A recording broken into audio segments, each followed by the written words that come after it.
Hey guys, I hope you are having a stupendous day today. If you love the Yankees and you're not subscribed, be sure to subscribe, especially if I'm kept up to date with the latest in Yankees news or just plain old New York Yankees discussion. Thank you guys so much for 13,000. We just hit that milestone.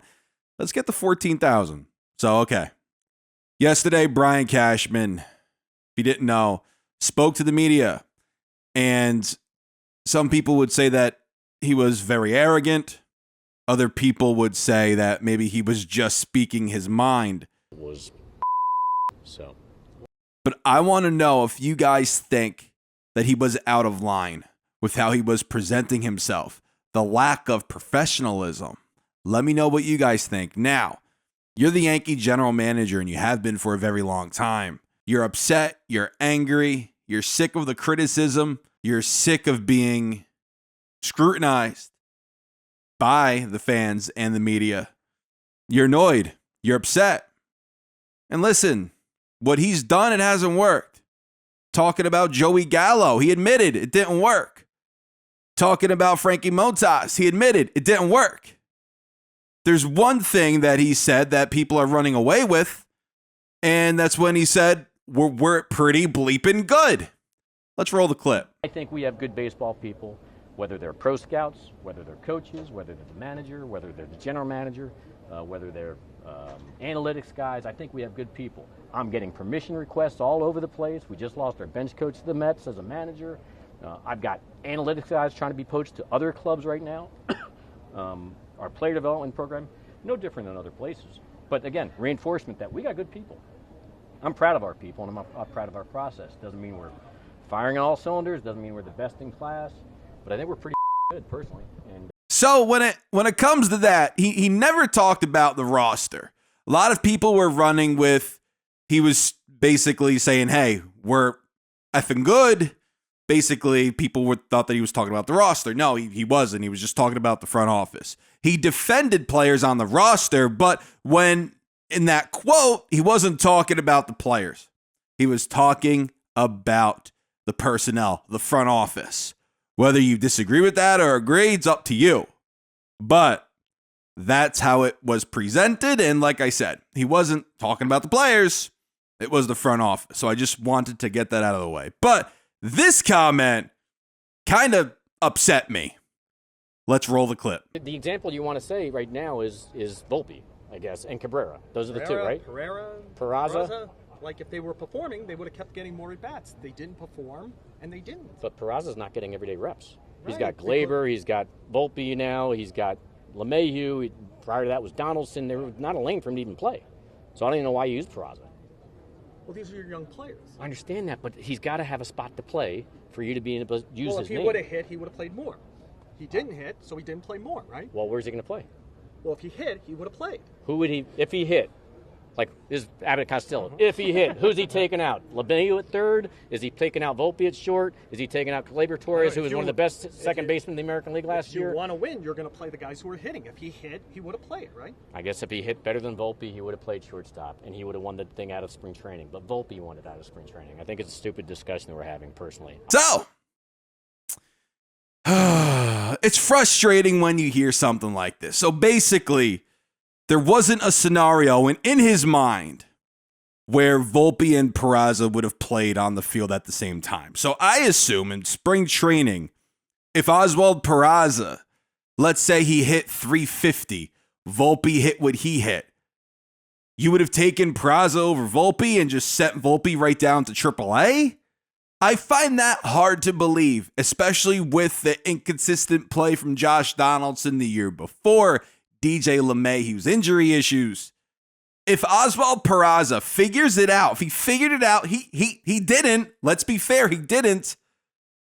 But Joel Sherman did ask him, hey, if Oswald Peraza was hitting, if he was hitting, would he be playing? Cashman basically said no. He said no. And that's what aggravates me. You would, if you had a player who was hitting, who was superior to your other players in that lineup, who was giving you production, if, that was a big if.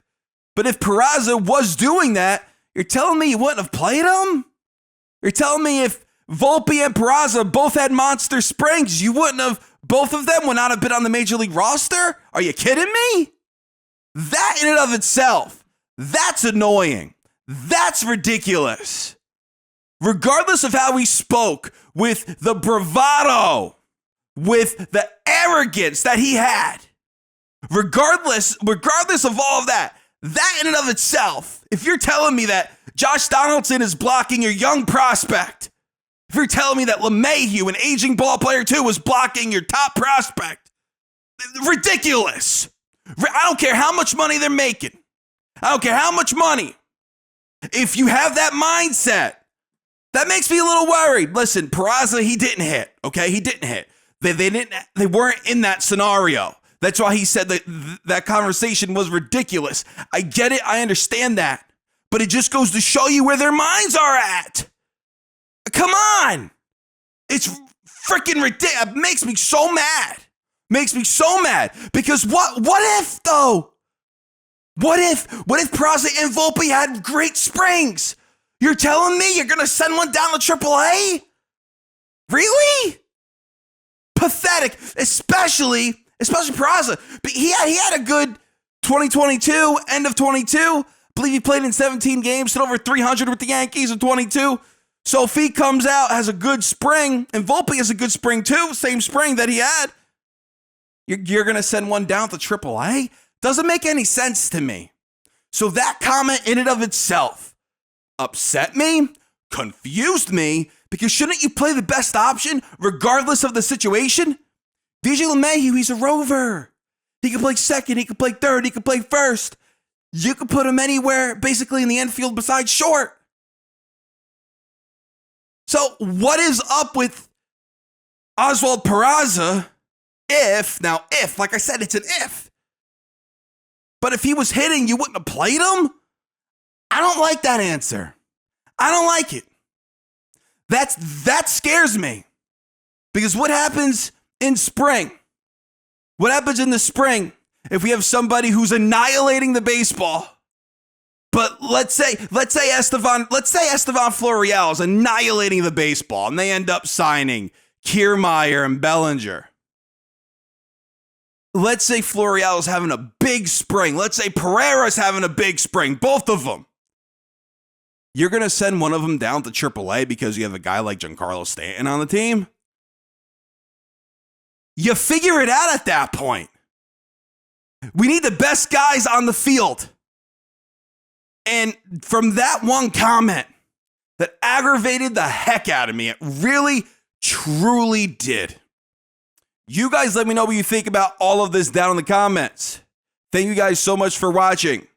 Do you think what Brian Cashman said at all in this interview, whether it was the F-bombs, the different types of swearing he was doing, or the arrogance, do you think he was out of line? Do you think he's still the right man for the job? Let me know what you guys think. Thank you guys so much for watching. We have channel memberships in the description if that interests you. This is Joe, and until next time, signing out. And to all of our channel members here at The Shift, thank you guys. It means a lot.